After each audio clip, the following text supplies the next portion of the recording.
तो सबसे बड़ी कवरेज लगातार जारी है, लेकिन आज के नतीजे ने सबको चौंका के रख दिया है। और सबसे बड़ी बात यह है कि आज के नतीजे ने सबको खुश होने का मौका दिया है। सबसे बड़ा उलटफेर जो देखने को मिला वो यूपी में मिला, जहां मोदी और योगी की डबल इंजन की सरकार थी, लेकिन समाजवादी पार्टी ने अब तक की सबसे बड़ी ऐतिहासिक जीत हासिल की। विवेक, अब तक रोज 7 बजे जब से चुनाव शुरू हुए हम एक प्रोग्राम चलाते थे जिसका नाम है 24 का चैंपियन। और सच पूछे तो आज बीजेपी प्लस की सीटें हम देख रहे हैं अपने स्क्रीन पे 292 है और कांग्रेस प्लस की 234। लेकिन अगर आप मुझसे पूछे कि सबसे बड़ा चैंपियन कौन, तो मैं बोलूँगा अखिलेश यादव। क्योंकि जिस तरह से उन्होंने यूपी में पूरे देश के मुकाबले अगर उत्तर प्रदेश का रिजल्ट देखिए तो बीजेपी भी उस पर रिसर्च करेगी कि आखिर सिर्फ उत्तर प्रदेश में इतनी बड़ी उनको सेटबैक उनके लिए क्यों हुआ। क्योंकि देखिए उनके बड़े नेता वहाँ पे स्मृति ईरानी हार गई हैं, फिर लल्लू सिंह हार गए और प्रधानमंत्री की जीत का मार्जिन कम हो गया। ऐसे में इसकी वजह क्या थी? तो इसीलिए मुझे लगता है कि उत्तर प्रदेश पूरे चुनाव में यूपी की सियासी गणित को, उसके समीकरण को एनालिसिस करना और समझना हम सब के लिए बहुत ही जरूरी है। इसी से जुड़ी एक छोटी जल्दी से रिपोर्ट देख लेते हैं उत्तर प्रदेश के बारे में।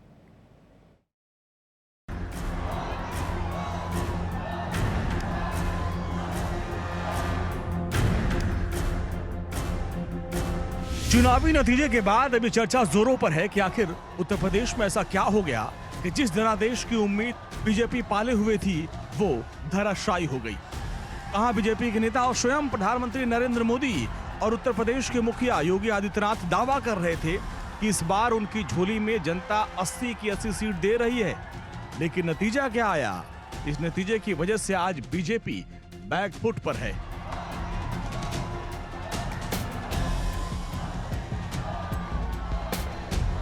अब सवाल यह उठता है कि आखिर बीजेपी की ऐसी स्थिति क्यों हुई? जब इसका गहराई से विश्लेषण किया गया तो ये बात सामने आई। जमीन स्तर के कार्यकर्ता पार्टी से नाराज थे। टिकट बंटवारे में प्रत्याशियों का चयन सही तरीके से नहीं किया गया। टिकट बंटवारे में जाति समीकरण को नजरअंदाज किया गया। भ्रष्टाचारी छवि के लोगों को न सिर्फ पार्टी में तवज्जो दी गई, बल्कि उन्हें पार्टी में, सरकार में पद भी दिए गए, जिसको लेकर आम जनता में संदेश गया कि भ्रष्टाचार को लेकर सभी पार्टियों का विचार एक जैसा है। आरक्षण के मामले को बीजेपी सही तरीके से हैंडल नहीं कर पाई, जिसका खामियाजा यूपी में भुगतने को मिला। बीजेपी की आरक्षण को लेकर दोहरी मानसिकता है। दिल्ली के मुख्यमंत्री अरविंद केजरीवाल का योगी पर दिया गया वो बयान जिसमें उन्होंने कहा था कि सरकार बनते ही योगी को सीएम पद से हटा दिया जाएगा, विपक्ष के लिए ये बड़ा हथियार बना। क्या ब्राह्मण और राजपूत समाज की नाराजगी का खामियाजा बीजेपी को भुगतना पड़ा? क्या ये नैरेटिव कि नरेंद्र मोदी को तीसरी बार पीएम बनाना है, ये यूपी में काम नहीं कर पाया? क्या बड़े शीर्ष की नाराजगी का भी खामियाजा बीजेपी को भुगतना पड़ा? इसके अलावा क्या लाभार्थी वर्ग जिसको लेकर बीजेपी खासा उत्साहित थी, उसने यूपी में बीजेपी पर भरोसा नहीं जताया? इन सभी कारणों पर गहन मंथन और विचार करने की जरूरत है। और अगर ये सारे फैक्टर प्रभावशाली थे तो बीजेपी को अब नए सिरे से अपनी रणनीति और राजनीति की दशा और दिशा बनानी होगी। Bureau report, India daily live.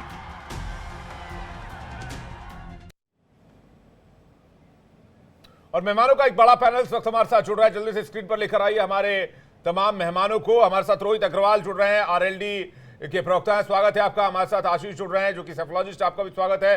हमारे साथ संजय चक्रवर्ती जुड़ रहे हैं, आपका भी बहुत बहुत स्वागत है। हमारे साथ अजय शुक्ला जुड़ रहे हैं, आपका भी बहुत बहुत स्वागत है। और प्रेम कुमार जी हमारे साथ जुड़े हुए हैं, आपका भी बहुत स्वागत है। और सभी दर्शकों को एक बार फिर से तहे दिल से स्वागत करेंगे शो में। लेकिन आज के नतीजे वाकई चौंकाने वाले हैं मीर जी। जो तस्वीर उभरी है वो तस्वीर भविष्य की राजनीति कैसी होगी उसकी एक दशा और दिशा दोनों दिखा रही है। देखिए अपने स्क्रीन पे जितने चेहरे हैं, प्रेम कुमार जी है, इधर अपने शुक्ला जी हैं, टीएमसी के हमारे साथी हैं, आशीष और रोहित जी है। मैं चाहूँगा पहला सवाल मैं रोहित जी से पूछूंगा। भाई आपने कैसा ऐसा साथ पकड़ा कि पकड़ते ही नैया जो है उसमें छेद नहीं, बहुत बड़ा हिसाब किताब ऐसा हो गया। अब हर कोई इसी बात की पड़ताल करेगा कि भैया कैसा आरएलडी का साथी था जिनकी की नतीजे इतने बुरे आए हैं। क्या कर दिया आप लोगों ने? आवाज नहीं आ रही आपकी रोहित, म्यूट है। मिहिर जी, पहले तो मैं बधाई देना चाहूंगा, देश की जनता को धन्यवाद देना चाहूंगा जिसने पुनः तीसरे कार्यकाल में एनडीए गठबंधन पे विश्वास जताया और एनडीए गठबंधन की पुनः सरकार बनाई। देखिए, हम चुनाव क्यों लड़ते हैं? चुनाव हम नंबर्स के लिए लड़ते हैं कि एक वो कलेक्टिव नंबर्स हमारे पास आ जाए कि हम शपथ ले पाए, हम सरकार में रहें।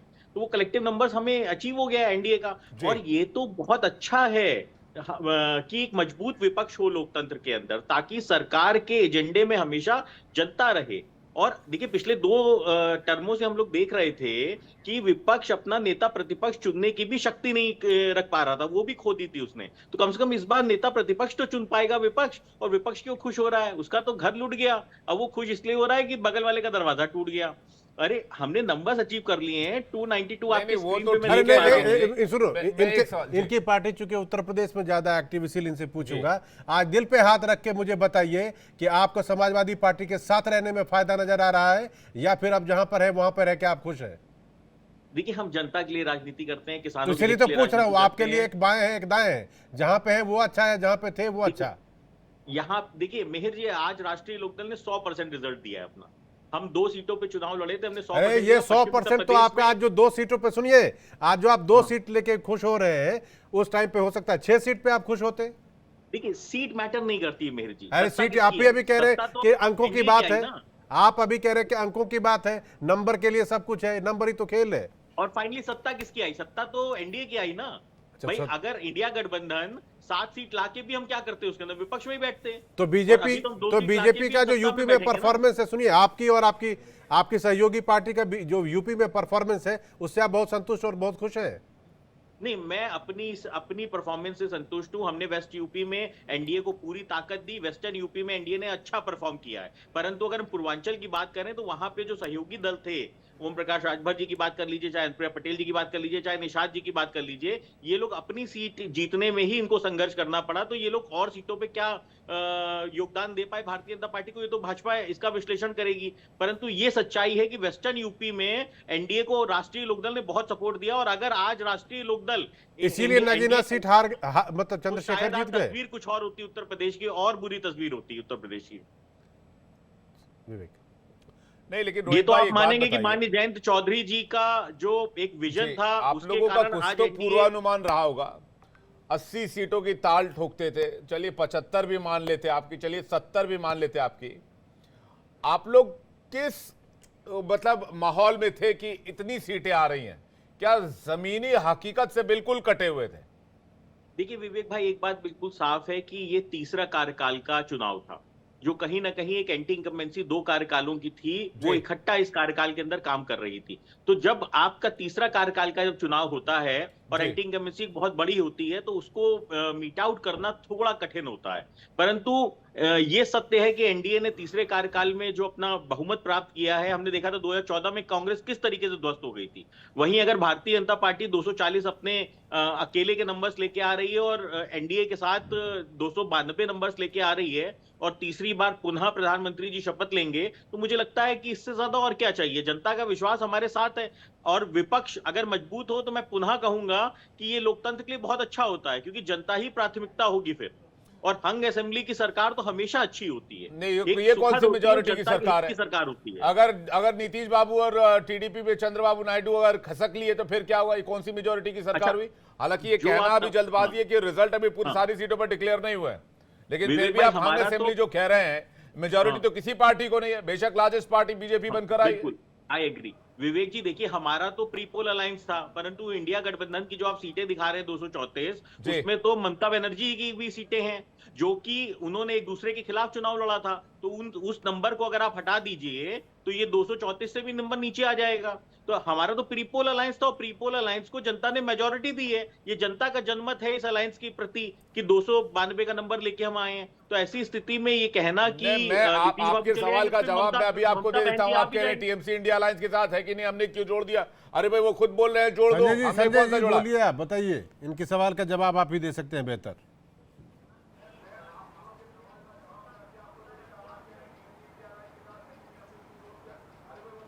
संजय जी, आवाज आ रही है क्या? आप हमें सुन पा रहे हैं संजय चक्रवर्ती? हाँ, आ रही है। मुझसे सवाल पूछा है जी, आपसे पूछा। रोहित जी का जवाब दीजिए आप। सबसे पहले नमस्कार आप लोगों को और सभी पैनलिस्ट को यहाँ पे बैठे हुए हैं। जो अभी मैं सुन रहा था आरएलडी के शायद मेरे ख्याल से प्रवक्ता थे, उनकी बातें मैं सुन रहा था, मुझे बड़ी हंसी भी आ रही थी। एनडीए की सरकार बताया थे, ये भूल गए मोदी सरकार थी, वो बीजेपी की भी सरकार नहीं थी, सिर्फ मोदी की सरकार थी। एक आदमी का महिमा मंडस होता था केवल, और उसी के आसपास उसी के चक्कर लगाते थे। ये ज़मीन पे उतरना ही भूल गए थे सारे, सब ने ज़मीन पे नहीं उतरते, सिर्फ और सिर्फ मोदी मोदी मोदी मोदी मोदी, बस और कुछ नहीं। मतलब सेवक से लेकर के उसको भगवान तक बना दिया गया। इस तरीके से महिमा मंडित हुआ, तो वो महिमा मंडित जनता के गले से उतरा नहीं, और वो जनता के गले से नहीं उतरा। जनता ने उसका अच्छी तरह का जवाब दिया। जहाँ पे मौका मिला जनता ने वहाँ पे इनको गिरा दिया। मैंने शायद सवेरे भी आप लोगों को कहा था कि भारत को दो तरीके से बांटा था, एक मोदी का हिंदू बनाया था, दूसरा जो है धर्मनिरपेक्ष भारत दूसरी तरफ था। और ये मोदी की हार है। अगर मोदी की जीत होती है तो ये मोदी की हार है, तो उनको तो इस्तीफा दे देना चाहिए अब तक, और तीसरी टर्म्स के लिए उनको खड़ा ही नहीं होना चाहिए। नहीं, इसको अगर वाइस वर्सा देखिए संजय जी, मैं इस पर आपसे एक क्वेश्चन पूछना चाहूंगा, इसको वाइस वर्सा देखिए, क्या पता अगर मोदी जी की वजह से ही 240-250 सीटें के करीब बीजेपी पहुंची हो। आप इसको ऐसे भी देख सकते हैं, क्योंकि जितने भी ग्राउंड जर्नलिस्ट हमारी बातचीत हुई और जितना भी हम लोगों ने आकलन किया, उसमें ये बात निकल कर आ रही थी कि मोदी जी के खिलाफ एंटी इनकम्बेंसी नहीं है, लेकिन स्थानीय सांसदों के खिलाफ नाराजगी जरूर है। तो क्या पता मोदी जी की रिपोर्ट कार्ड अच्छी रही हो, ग्राउंड पे रिपोर्ट कार्ड सांसदों की अच्छी नहीं रही हो। नहीं, फिर ये बताइए, तो मोदी जी ने तो मेरे नाम पे वोट मांगा था ना, मुझे वोट दे, मेरे सीधे प्रज्वल रमन्ना के लिए भी बोला था, वोट दीजिए सीधे मेरे पास वोट पहुंचेगा, यही तो बोला था।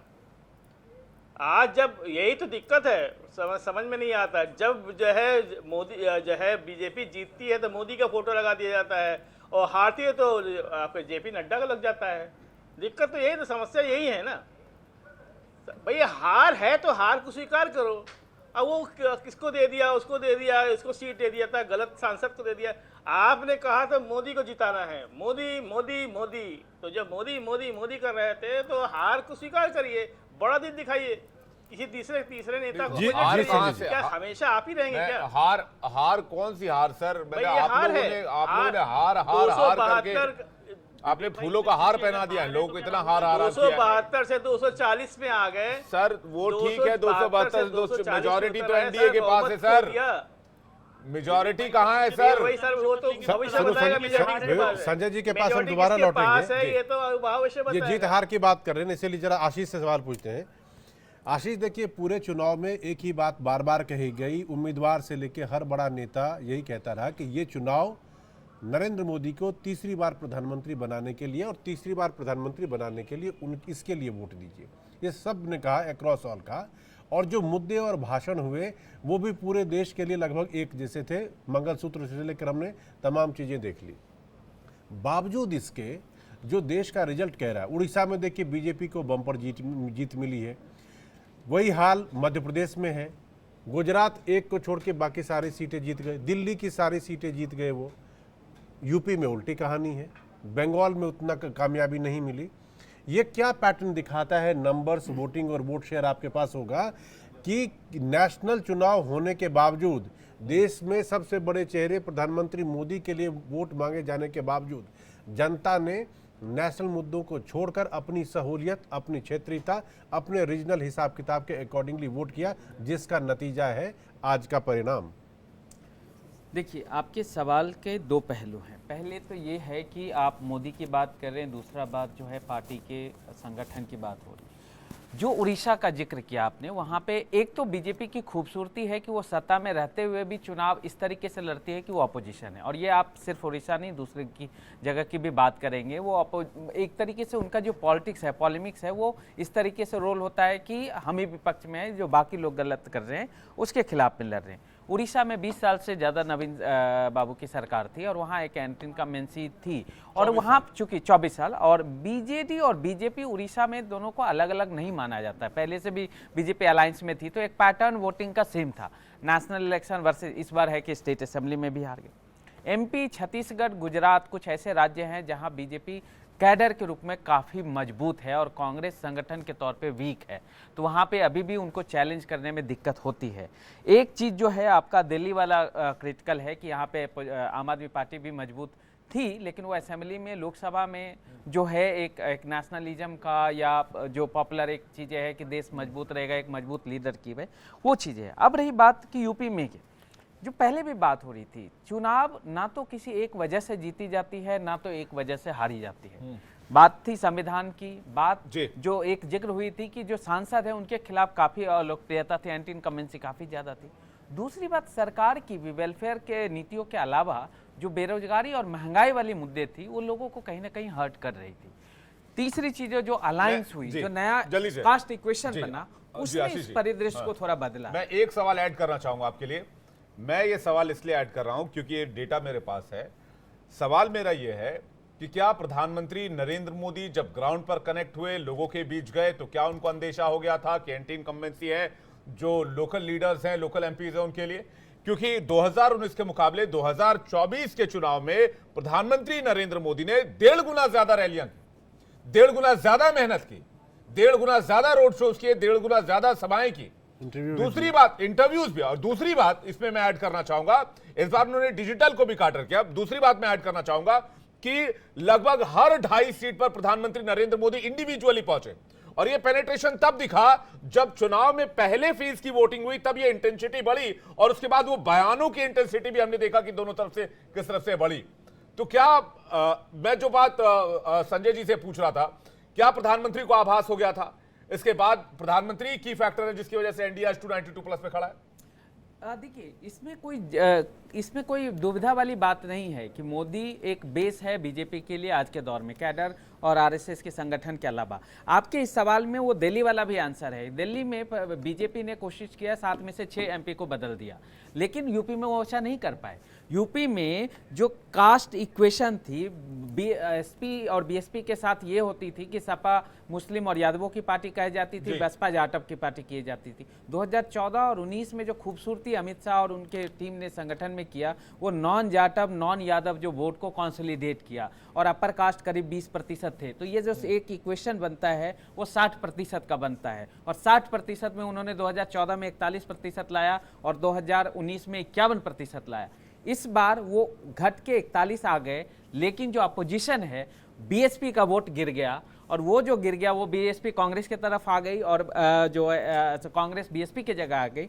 और जो नया इक्वेशन इन्होंने जो बनाया, जो कुर्मी को वोट देने, सीट देने का था, पासी का सीट देने का था, कुछ जनरल कैटेगरी के, मतलब ओपन सीटों पे उन्होंने एससी कैटेगरी के लोगों को कंटेस्ट किया। तो काम के रूप में अखिलेश का जो रोल था, जो शासन था 5 साल, वो खराब नहीं मानी जाती थी खराब गुंडागर्दी के मामले, लॉ एंड ऑर्डर के मामले में आदित्यनाथ ने काफी मतलब उनकी बढ़िया योगदान रही है। हाँ, टीना जी ये कह रहे कि लॉ एंड ऑर्डर के मामले में उत्तर प्रदेश में बहुत बेहतर हाल हो गया, सब कुछ हो गया, लेकिन नतीजे तो यूपी के आपके और आपके जो सहयोगी पार्टी है उनके फेवर में आ रहा है। तो वो कौन सी चीज थी जो जनता को इतनी ज्यादा क्लिक कर गई कि प्रधानमंत्री के करिश्मे के बावजूद आपकी पार्टी यहाँ पे सुपीरियर से दिख रही है? जी शुक्रिया। सबसे पहले तो मैं आपके चैनल के माध्यम से तमाम जनता को, हिंदुस्तान की आवाम को शुक्रिया करना चाहती हूँ, धन्यवाद करना चाहती हूँ। देखिए, हमारे जो नेता हैं खड़गे जी, राहुल जी, प्रियंका जी, सोनिया जी, लगातार इन्होंने सकारात्मकता के साथ जो है चुनाव प्रचार किया, कैंपेन किया, और हमारा जो मैनिफेस्टो है वो जनता तक पहुंचा। हमारे उस मैनिफेस्टो का नाम ही न्याय पत्र था, और हमने न्याय से शुरुआत की, न्याय के आधार पर हमने चुनाव प्रचार किया। वहीं पर देश के प्रधानमंत्री जो मैं से प्रचार कर रहे थे, मैं से मोदी, मैं से मुजरा, मैं से मंगलसूत्र, मैं से मछली मटन, बस वो उनका वहीं तक टिका रहा।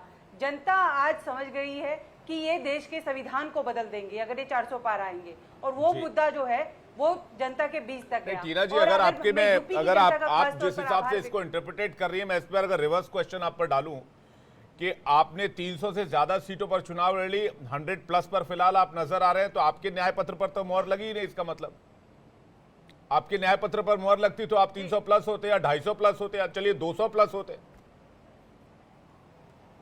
देखिए, एक तरफ देश के प्रधानमंत्री जो अपने आप को विश्व गुरु, विष्णु के अवतार कहते हैं, जिनके नाम पर हमेशा वोट, यहाँ तक कि सरपंची का इलेक्शन तक लड़ा जाता है, आज उनके नाम पर वो वोट नहीं पड़े। आप बताइए, लोकतंत्र में आपको किसको जनता ने पूर्ण बहुमत की सरकार दी? दोनों को बराबर के करीब ही मिली है वोटें। और जिस तरीके से मैंडेट आया है वो बराबर ही मिला है। लेकिन मैं ये बात कहना चाहती हूँ, देखिए आज जो मुद्दे थे वो जनता तक पहुंचे हैं। लगातार राहुल गांधी भारत जोड़ो यात्रा और भारत जोड़ो न्याय यात्रा में जिस जनता से मिले, लोगों से जुड़े, और उसके बाद देखिए कि किस तरीके से हम लोगों को जो अपार समर्थन मिला है जनता का। और आज देखिए कि वहां जहां स्मृति ईरानी बार बार कह रही थी कि आप पीए के खिलाफ, पीए जो है उनके खिलाफ चुनाव लड़ रहे हैं, आज वही देखिए उनको कितनी करारी हार मिली है। कहा तो 13 रुपए शक्कर के देने का वादा कर रही थी, लेकिन देखिए जनता जो है बहुत जनता में बहुत ताकत है और जनता जनार्दन होती है। इनको अहंकार था कि ये तो विष्णु के अवतार है, ये तो चुनाव जीतते रहेंगे, लेकिन जनता ने इनको दिखा दिया कि कभी अहंकार नहीं करना चाहिए, कभी घमंड नहीं करना चाहिए और इंसान को इंसान ही समझना चाहिए। खुद को कभी भगवान नहीं समझना चाहिए। और जो व्यक्ति अपने आप को भगवान समझ बैठे, आज उनके यहाँ देखिए किस तरीके का माहौल होगा। और एक तरफ कांग्रेस के दफ्तर में जो जश्न का माहौल है वो सिर्फ जनता का भरोसा लेकिन था। ये और क्यों हम तो है बार-बार जश्न कह का रहे थे माहौल? कि इंडिया लाइन आपकी सरकार सुनिए चुनाव टीना में जी, नहीं आपकी जश्न का माहौल क्यों सीटें है? 100 तक है, ये फिर जनता जश्न का का माहौल किस चीज को लेकर है? देखिए सीटें भी आपकी 100 जश्न का हैं, माहौल सरकार भी इसलिए एक है नजर में क्योंकि बीजेपी की बनती दिख रही है, गठबंधन की। इन्हीं के लोग थे जो बार बार कह रहे थे कि हम 400 पार आएंगे। और एग्जिट पोल कैसे भूल जाए, एग्जिट पोल वो जो धांधली की गई थी, एग्जिट पोल के माध्यम से दिखाया गया 400 पार। आज मीडिया भी क्यों खामोश है? तो जी। हम जो कह रहे हैं ये है कि संविधान बदलने की बात कर रहे थे और हम तो गरीब दलित आदिवासी समाज का धन्यवाद करते हैं कि हमें वोट दिया और इनको वोट नहीं दिया। ये अगर सत्ता में आते पूर्ण बहुमत से ये संविधान बदल देते। जी आलोक जी, आपकी राय, मैं जल्दी से आलोक जी की राय ले लूं, फिर एक ब्रेक के लिए रुकना पड़ेगा, फिर बाकी मेहमानों का रुख करेंगे चूंकि आलोक जी काफी देर से और बाकी मेहमान भी काफी देर से वेट कर रहे हैं। मैं आलोक जी का एक रिएक्शन चाहूंगा। आलोक जी, किसकी जीत किसकी हार कैसे तय होगा? तो तय ही नहीं हो पा रहा, सब जश्न मना रहे हैं। प्रेम कुमार जी भी जश्न मना रहे हैं यहाँ बैठ के, बताइए।